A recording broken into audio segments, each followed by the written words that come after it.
Tanggal 9 Juli saudara ada di mana? Saya ada di Kampung Awabutu. Novela waktu itu saya membatas sedikit, Hakim yang mulia izin, bahwa di tingkat rekapitulasi kabupaten ibu tidak hadir. 300 meter. 300 meter. Iya, 300 meter. 300, tadi 300 kilometer. Ya namanya manusia, Pak. Oh iya. Iya, pasti punya salah. Iya. Dan saya sebagai senior di Papua, perempuan Papua, intelek di Papua, saya menolak sikap dia pada persidangan kemarin karena karakternya. Dia tidak tahu hormat orang. Kami ini di gunung. Jangan bodoh-bodohi kami terus. Sosialisasi. Supaya kami juga tahu tahapan itu ada. Bahwa saya besar di pegunungan tengah. Proses kehidupan teman-teman saya, saudara-saudara saya di pegunungan tengah saya pahami secara baik. Saya tidak mau bicara itu. Saya di kampung saja, di kampung saya, Pak. Iya, saya juga bisa kacau ini kalau saya terus. Iya, sama. Saya juga kacau, Pak. Bapak kacau, saya lebih kacau, Pak. Saya meragukan. Bukti dari saya meragukan tetenya di kampung itu saja dia nggak tahu siapa nama tetenya. Waktu ditanya oleh majelis hakim atau ditanya oleh hakim, kepala suku, tanya dia siapa kepala suku atau siapa tokoh adat, dia bilang saya tidak tahu. Lalu dia menyebut jangan cari-cari kesalahan saya, berarti dia tahu dong dia ada salah. Dari akun media sosialnya, Novela merupakan lulusan Universitas Sains dan Teknologi Jayapura. Pernah menjadi direktur sebuah CV di Timika, berbisnis emas dan tanah sejak 2009, serta menjabat Ketua DPC Partai Gerindra. Ya, saudara perempuan. Saudara. Apakah betul saksi Novita ini caleg juga? Novela itu? Ya, waktu pileg jasa caleg dari Partai Gerindra. Jabatannya apa sih? Partai Gerindra. Kesaksian saudara Novela di MK ini menguatkan rekam jejak Novela yang sempat mendaftar menjadi caleg nomor urut 1 untuk Kabupaten Paniai, Papua pada Pileg April lalu. Tim Liputan, Metro TV. Keterangan salah satu saksi Prabowo Novela Nawipa dari Papua kemarin menyita perhatian persidangan, tetapi bagaimana sebenarnya jawaban KPU atas keterangan Novela tentang tidak adanya proses pemungutan suara di kampungnya Awabutu, Kabupaten Paniai? Kami akan tanyakan langsung kali ini kepada saksi dari KPU, Beatrix Wanane, yang merupakan juga anggota KPU Provinsi Papua. Selamat malam, Ibu Beatrix. Selamat malam. Baik, saya konfirmasi dulu ya, Ibu Beatrix ini merupakan anggota KPU Provinsi Papua, benar Ibu? Iya, saya Ibu Beatrix, anggota KPU Provinsi Papua. Baik. Saya dari Divisi Teknik Penyelenggara Pemilu. Baik, Ibu Beatrix, kita akan tanya tentang cuplikan yang kami tampilkan tadi sebelum saya menyapa Bu Beatrix. Anda meragukan kebenaran kesaksian Novela. Mungkin seperti itu dulu, kami ingin konfirmasi. Mengapa demikian, Bu? Iya, saya meragukan kesaksian Ibu Novela ada dua indikator. Indikator yang pertama, saya meragukan karena ketika ditanya oleh majelis hakim bahwa apakah saudara mengenal kepala kampung atau kepala desa di tempat itu, lalu Ibu Novela menjawab bahwa dia tidak tahu, tidak mengenal. Yang kedua, saya melihat dari kesaksian yang disampaikan oleh Ibu Novela, dia semacam menekan kepada pihak penanya atau para hakim, kuasa lawyer atau hukum. Ya. Dia menyatakan jangan mencari-cari kesalahan saya, jangan mengungkit-ungkit kesalahan saya yang kecil. Berarti dia mengetahui pada dirinya bahwa dia punya kesalahan. Dia tahu bahwa dia punya kesalahan sehingga dengan spontan keluar dari mulutnya sendiri bahwa jangan mencari-cari kesalahan saya. Oleh sebab itu dari dua ini saja saya dapat memastikan bahwa itu acting yang dilakukan oleh Ibu Novela di dalam ruang persidangan supaya membenarkan kesaksiannya. Baik, sebenarnya wajar tidak sih Bu ketika orang yang merupakan warga kampung Awabutu misalnya tidak mengetahui kepala sukunya atau kepala adatnya mungkin di sana. Ini wajar tidak wajar? Tidak wajar. Tidak wajar, wajar. Ya? Tidak wajar. Kita orang Papua tuh pasti kita tahu kita punya nenek nama siapa, tete nama siapa, bapak de ini kawin dengan siapa, tante ini kawin dengan siapa, kita pasti tahu. Kalau tidak mengetahui Apalagi berarti orang ada Papua informasi itu bohong yang kental disampaikan. dengan sistem. Kalau dia tidak tahu berarti dia dari mana, jangan dia klaim. Kalau lihat face, memang dia orang Papua, keriting, hitam, memang dia orang Papua. Tapi kalau dia tidak tahu, saya sangkal itu sekali. Baik, baik. Ibu Beatrix, kita akan lihat kesaksian dari Novela berikut ini yang kami cuplikan dari kemarin agar nanti bisa dikomentari Ibu Beatrix berikut ini. Ada. Tidak ada. Tidak ada. Tempat Mungkin dari KPU ada, tapi di kami tidak ada. Yang kami lihat dengan mata. tempat pemungutan suaranya di kampung apa? Awabutu. Awabutu Iya. juga. Ada saksi nomor 2 di situ? Tidak ada. Jadi saudara Saya tidak tahu saksi-saksi yang lain ada atau tidak, tapi saya sebagai saksi mandat ada. Tapi saudara sendiri ada di situ? Ada. Yang lain-lain tidak ada orang? Maksudnya? Kan di kampung Awabutu, kampung ada pasti ada orang. Pasti ada masyarakat. Tetapi saya sendiri sebagai saksi mandat ada. Di tempat pemungutan suara, Iya. apakah saudara sendiri atau ada juga orang lain? Ada juga orang lain. Siapa? Tetapi tidak ada aktivitas pemilu, tidak ada kotak suara, tidak ada tempat di mana yang mereka siapkan untuk kami datang memilih. Ya, siapa orang lain yang saudara kenal di situ? Masyarakat kampung yang ada di situ. Hanya masyarakat kampung? Iya. Tidak ada petugas? Tidak ada. Tidak ada petugas. Terus?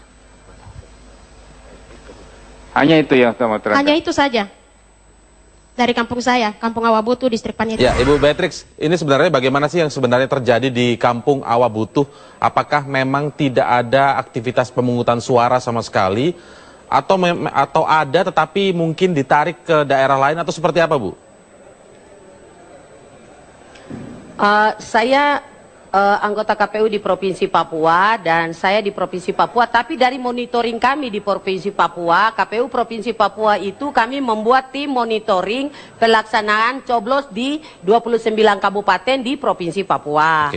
Nah, dari monitoring kami mendapat informasi dari teman-teman di KPU di kabupaten kota bahwa pencoblosan berjalan dengan aman dan tertib sampai dari mulai pemungutan, pembacaan sumpah di tingkat TPS sampai dengan pemungutan dan perhitungan rekap.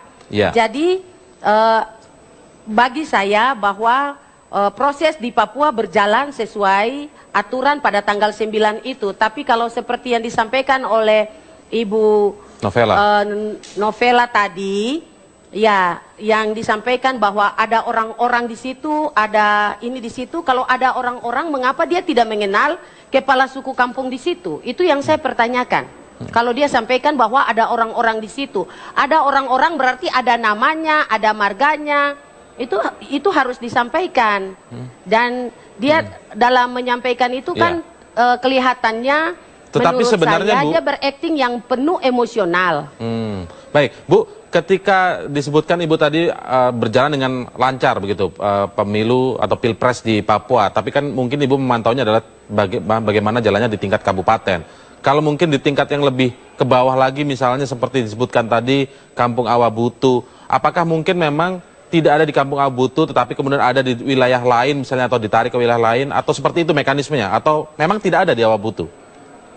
Iya, begini, berdasarkan keterangan dari saksi yang tadi juga oleh saksi dari Ketua KPU Paniai di dalam ruangan, bahwa aktivitas yang di Kampung Awabutu itu ditarik di tingkat distrik. Itu kesaksian yang tadi disampaikan oleh Ketua KPU Kabupaten Paniai, yang saudara sendiri, dia adalah saudara dari Ibu Novela yang sama-sama marganya Nawipa.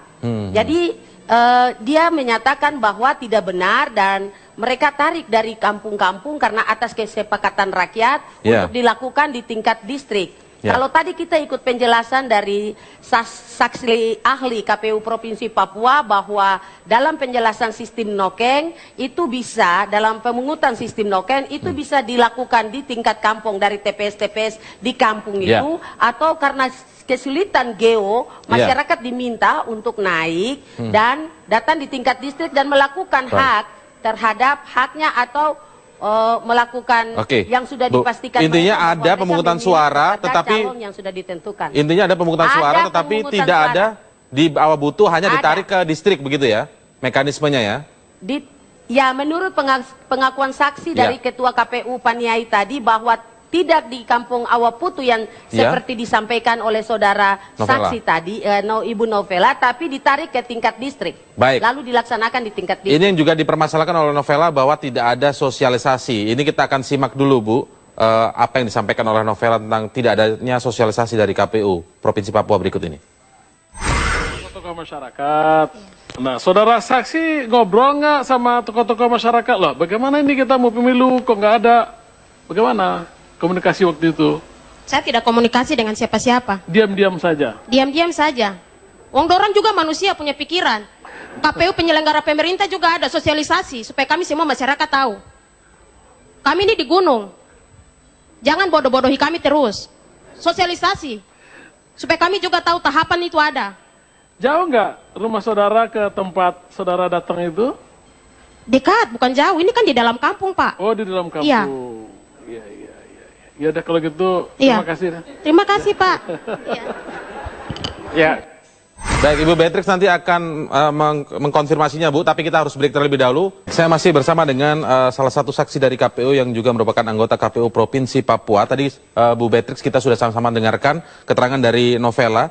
Sebelum break tadi, kalau boleh saya cuplikan sedikit, dia menyebutkan kami masyarakat gunung tidak tahu KPU pemerintah harusnya sosialisasi.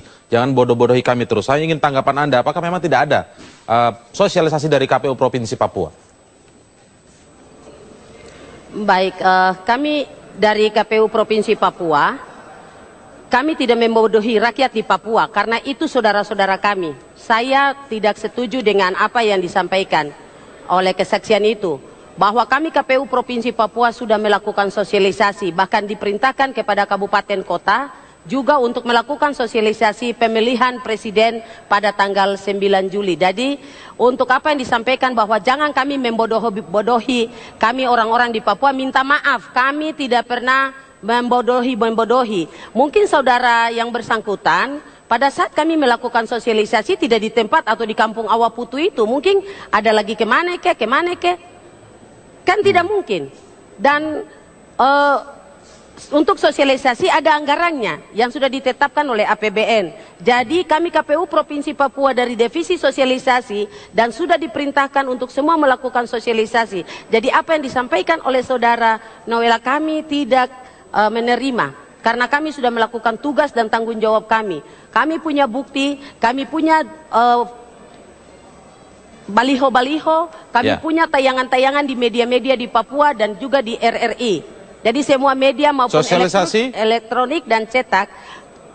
Sosialisasi juga dilakukan, disebarkan kepada seluruh partai-partai di sana atau seperti apa, Bu? Karena mengingat Novela Nawipa ini bukan juga merupakan ketua DPC untuk Partai pasangan Gerindra. Calon. Itu juga dilakukan sosialisasi kepada partai-partai politik di sana. Bukan oleh partai-partai, tetapi partai koalisi. Partai koalisi yang mendukung pasangan nomor urut 1 juga melakukan sosialisasi. Itu posko mereka di daerah Entrop, itu mereka juga lakukan sosialisasi. Mereka sendiri melakukan sosialisasi, KPU melakukan sosialisasi, pemerintah daerah melakukan sosialisasi.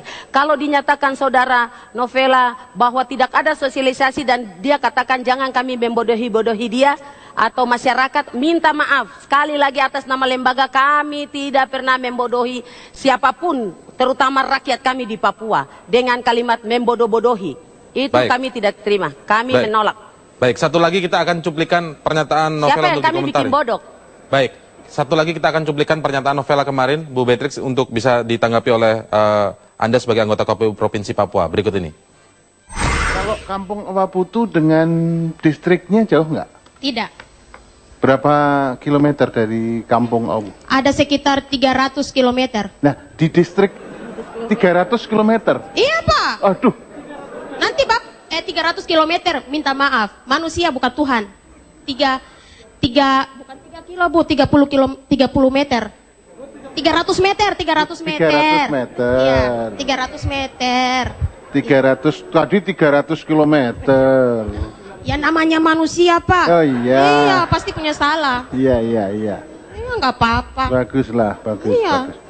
Terus kalau hanya 300 meter, Anda tahu ada kegiatan di distrik dalam rangka pemilu? Saya tidak mau bicara yang lain, Pak. Saya hanya bicara di kampung saya, Pak. Saya tidak mau bicara yang lain, karena saya di TPS. Enggak, saya tanya sekarang. Anda lihat di 300 meter itu kan enggak jauh. Ada kegiatan enggak tahu?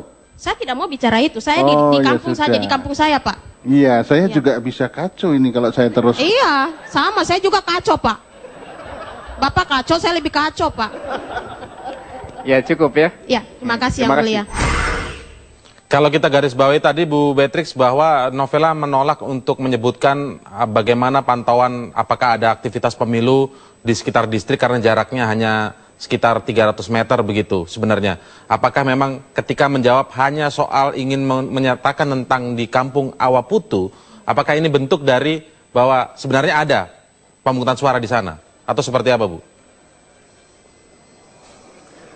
Baik, pertama-tama saya juga mau menyampaikan bahwa antara Kampung Awaputu dan kantor tempat dilakukan aktivitas penyelenggara pemilu, saya sendiri tidak bisa dapat memastikan karena saya tidak tahu jarak antara Kampung Awaputu dan tempat yang disampaikan oleh Ibu Novela. Dari dia sendiri yang punya kampung saja, masa dia bilang 30 km, 300 meter, 3 meter, 3 ini, 3 itu, dan dari gaya dia menyapa dalam persidangan yang dipertanyakan, saya berkira ini dia datang untuk tebar pesona, atau dia mempertanggungjawabkan pekerjaannya, atau dia tidak konsen sehingga dia meraba-raba begitu dalam dia menjawab. Jadi dia bilang saya cuma manusia bukan Tuhan, Bapak kacau, saya juga kacau. Kacau yang kau maksud itu apa? Bapak yang menanyakan ini kan majelis hakim yang mulia. Masa Bapak majelis hakim yang mulia dibilang kacau, maka dia juga kacau. Ini bukan lawakan, Pak. Bukan orang main lawak di Mahkamah Konstitusi yang terhormat ini. Ini wadah negara, ini simbol negara. Saya menantang kalau dia bilang Bapak kacau, saya juga kacau, minta maaf. Ini bukan main lawak. Baik, nanti kita akan tanyakan juga karena ada yang mempermasalahkan selain tidak hanya Kampung Awaputu begitu Bu, tetapi juga saksi yang lain menyebutkan ada 14 kabupaten di Papua yang tidak menyelenggarakan pemungutan suara sebenarnya. Nanti kita akan minta tanggapan dari Ibu Beatrix. Kita lanjutkan perbincangan bersama Ibu Beatrix Wanane, saksi dari KPU yang merupakan juga anggota KPU Provinsi Papua. Bu Beatrix, ini kita akan sudah membahas soal Awaputu yang disampaikan oleh saksi Novela kemarin ya. Tapi kemarin juga ada saksi yang lain dari Waluyo kalau tidak salah, menyebutkan bahwa sebenarnya masalahnya adalah di 14 kabupaten di Papua. Anda sebagai anggota KPU Provinsi Papua, melihatnya bagaimana tentang 14 kabupaten ini ternyata tidak ada proses pemungutan suara yang benar. Bu Beatrix. Baik, saya membantah apa yang sebagai anggota KPU Provinsi Papua, saya membantah apa yang disampaikan oleh saudara saksi Dedi Waluyo. Kalau saudara saksi Dedi Waluyo menyatakan bahwa di Papua ada 14 kabupaten yang menggunakan nokeng itu tidak ada proses, mengapa pada waktu kita rekap di KPU Provinsi Papua, kan dia harus menyatakan itu di KPU Provinsi Papua. Dia tidak menyatakan keberatan tentang hasil pemungutan suara di Papua yang menggunakan noken dari 14 kabupaten itu. Tapi saya mau memberitahu bahwa data kami di KPU Provinsi Papua yang sebenarnya menggunakan noken itu bukan 14 kabupaten. 16 kabupaten di Provinsi Papua. Dari 16 kabupaten di Provinsi Papua, saya juga mau memberitahu ada 2 kabupaten yang memenangkan pasangan nomor urut 1, yaitu Kabupaten Lanijaya memenangkan pasangan nomor urut 1 dengan selisih dengan pasangan nomor urut 2 selisihnya 20.000. Begitupun juga dengan Kabupaten Mamberamo Tengah, pasangan nomor urut 1 menang. Dan juga kalau dikatakan bahwa tidak ada pemilu, itu tidak benar. Di Kabupaten Yahukimo ada 9 distrik yang pasangan nomor urut 2 itu mendapat nilai 0 dan pasangan nomor urut 1 mendapat nilai sesuai angka DPT dengan ikatan yang dilakukan oleh kebiasaan budaya yang ada pada masyarakat di Kabupaten Yahukimo. Jadi kalau disampaikan oleh saudara Dedi Mulyono, saya menantang karena dari Dedi Waluyo, saya tidak sependapat, saya tidak setuju karena pada pemilihan legislatif kemarin, saudara Dedi Waluyo dan partai koalisi yang mendukung pasangan nomor urut 1 Itu kalau kami hitung untuk suara dari 16 kabupaten di Provinsi Papua mendapat 5 kursi di DPR RI.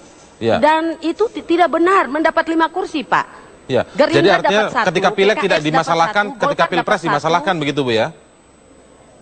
Itu yang kami pertanyakan, kenapa ketika saudara diuntungkan, saudara tidak ngambek atau tidak marah, baru ketika saudara merasa dirugikan, saudara mau marah. Itu kan tidak benar, tidak fair, tidak bisa begitu. Saudara Deddy Waluyo, saya juga mau menyampaikan, tidak ada orang yang mengancam saudara Deddy Waluyo, seperti kemarin pura-pura pingsan, bilang tidak bisa bikin apa-apa, tidak bisa berdiri, dan dia nanti pulang ke Papua bagaimana. Tidak ada orang Papua yang mengancam dia. Papua itu kan negara Republik Indonesia dan ada pihak aparat di sana. Kalau dia merasa ada sesuatu yang tidak enak dengan dirinya, maka saya meminta dia juga melapor kepada pihak, karena ada Polda Papua dan ada pihak aparat yang lainnya. Kalau dia merasa dia terganggu. Jadi saudara Deddy Waluyo jangan terlalu besar-besarkan situasinya. Dia kan anak Papua, hidup di Papua, cuma dia putih dan rambut lurus. Baik, Ibu Beatrix, terima kasih atas waktunya untuk memberikan klarifikasi dan konfirmasi terkait keterangan saksi dari tim Prabowo Hatta kemarin. Saya mau menambahkan satu, Pak. Singkat saja, Bu, Bapak. Saya mau menambahkan satu. Saya mau menambahkan satu. Ini closing statement saya. Saya minta kepada seluruh media yang ada meliput acara di Mahkamah Konstitusi untuk tidak memblokap satu isu jadi dibesar-besarkan ke semua media, sehingga seluruh Indonesia bilang ini susah, ini gawat, ini begini-begini. Saya minta supaya media tidak boleh terlalu memblokap, karena bukan satu isu novela, ada banyak kasus lain. Jadi saya minta supaya media tidak terlalu memblokap-blokap keluar atau terlalu berlebih-lebihan. Ibu Beatrix. Yang membuat kita rakyat di seluruh Indonesia menjadi gregetan, ketakutan karena seorang novela dengan kesaksian dan terus dibesar-besarkan oleh awak media yang ada di MK. Terima kasih. Terima kasih Ibu Beatrix atas waktunya bersama kami di Prime Time News. Selamat malam Ibu Beatrix.